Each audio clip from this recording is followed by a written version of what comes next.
An introduction to how to use Makerble when you want to create a custom view of a table.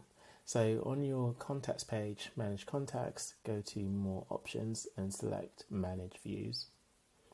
Here you can, if you're part of multiple organizations, you can choose the different organizations you're part of, but the first time you go here, it will probably give you this option to create a new view. If instead it already gives you some options because some views have been created, then there's always the create new view button in the top right corner. So I'll just select create new view up here. When you're creating a new view, you can set the owner of this view as you personally, or you can set it as the organization. You can leave it as you for now. And to start off with, we're enabling you to create a custom view to view your contacts. But in the future, you can create a custom view to view your cases and a custom view to view your projects. So first of all, the name field is always by default displayed, but you could instead have the ID field for a contact displayed instead of their name. But one of those two must be chosen so that we know who the row is about. Then it displays the contact fields. So these are the fields that are on the contact forms that you're using.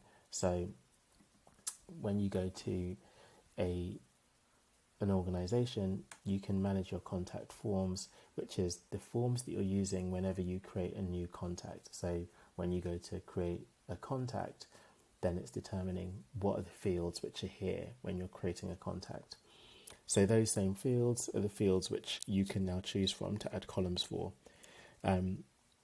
So those are you've got the contact fields, which are like the basic fields that the system already has. And then you've got the contact category fields, which are basically the custom fields that have been added by you to your organization. And you can then look at the answers for those by having those columns selected. Then you've got story category fields, which is our term for surveys. So what it's looking at here are all of the surveys that you're using and the different questions that exist within those surveys. You can have a column for each of those fields. And then finally, there's some additional system level fields that are recorded for a contact, such as the projects that they're part of, or the cases that they're in, or the number of updates that have been posted about them.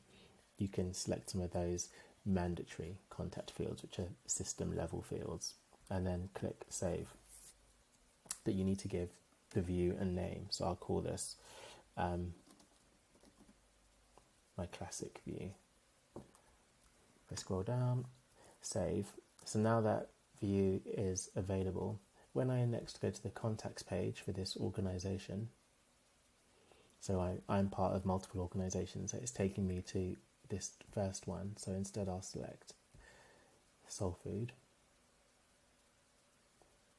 And then now there's a new option of select view. So it always displays the default view by default, but I can select classic, and now it will load the classic view, which has the name of the contact, but it now has these additional columns for all of those fields that I had selected, and it's displaying the result that we had added. So we did add updates count, say how many updates have been posted about this contact, projects count, how many projects they're part of. We could have had the projects list field, which would then give a list of all the projects that the contact is part of.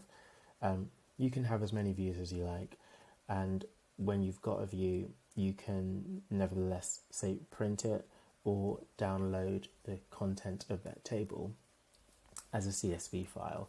It will show you a preview of what that CSV file will look like, the full length of that, and then when you're ready, you can just select download, choose how you want to name it, classic view 30th September, and then it will save that as a CSV file, which you can then open in the software of your choice, as long as you're able to read CSV files. So Excel will work, or